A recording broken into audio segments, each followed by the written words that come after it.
A lot of the time when I'm on Facebook or social media, I see these fights or conversations people have, and they're so often so ridiculous.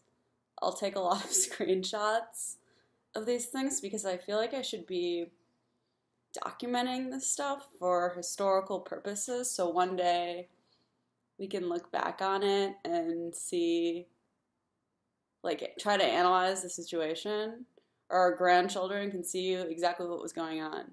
I think this type of thing is important. The other day, when all of this stuff with Baltimore was going on, there was a protest in my city, and someone invited me to the event.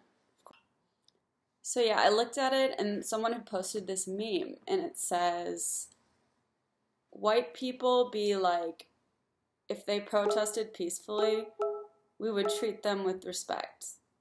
And it's a picture of one of those lunch counter protests from the 1960s, and it's white people pouring something on, not even black protesters, these are white protesters protesting at a lunch counter, and they're pouring something on their head. So it's basically to show that white people are evil and doesn't matter if you're protesting peacefully because they're going to abuse you no matter what.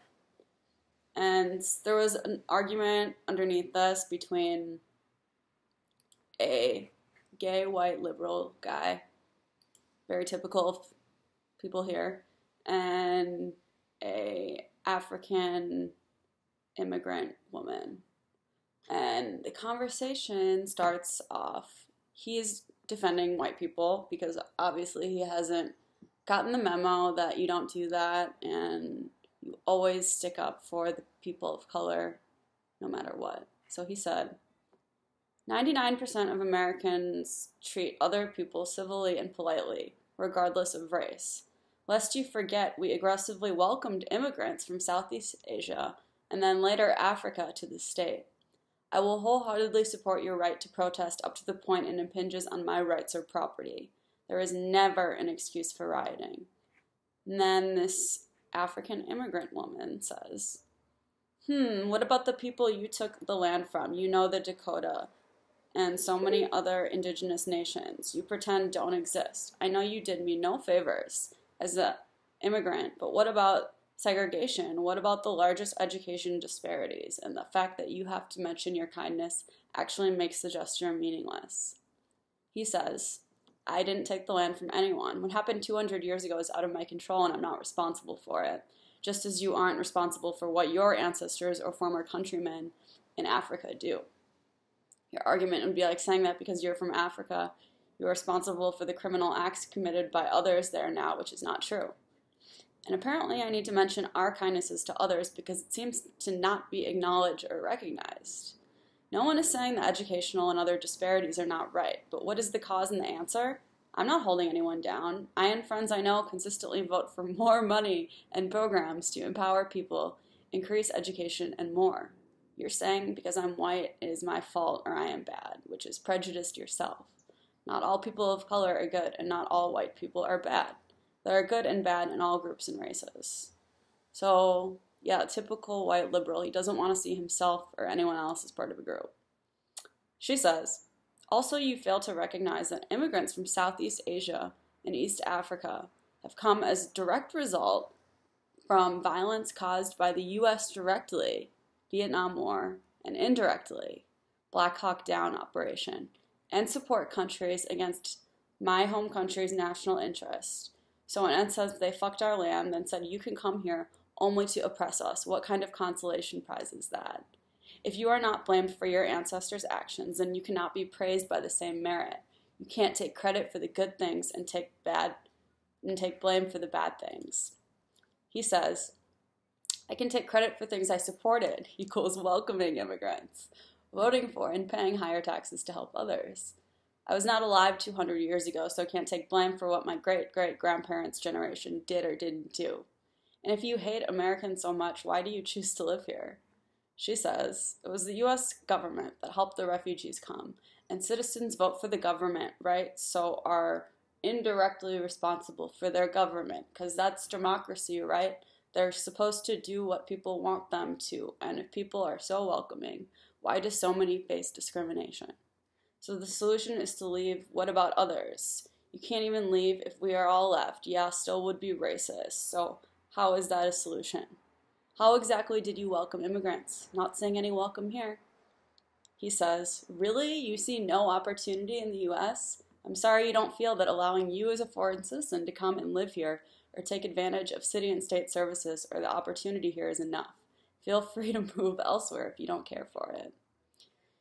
And then he says, haters gonna hate no matter how nice you try to be. In this case, it looks like she just hates white people and America no matter what. So this is very typical of, liberal people who don't understand that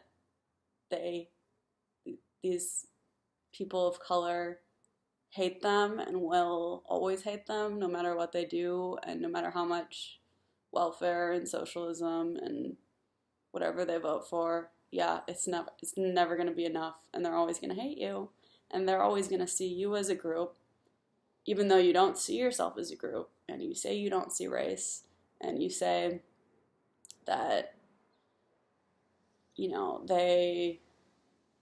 see them as a group, but they see themselves as a group, and they see you as a group, but you don't, and that is a problem, because you have to stand up for yourself. And the other thing that's really crazy is the fact that we bring all of these immigrants here and then literally teach them to hate us and to hate America and that America is racist. We literally teach them this. I don't think they come here with that. I actually don't think that they come here with that attitude.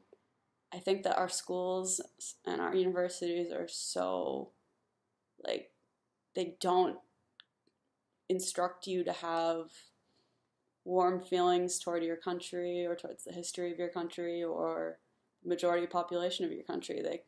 I know even when I was in school, which, I'm not that young, but I'm not that old. But most of what I learned in history class was about the Civil War and the Civil Rights Movement.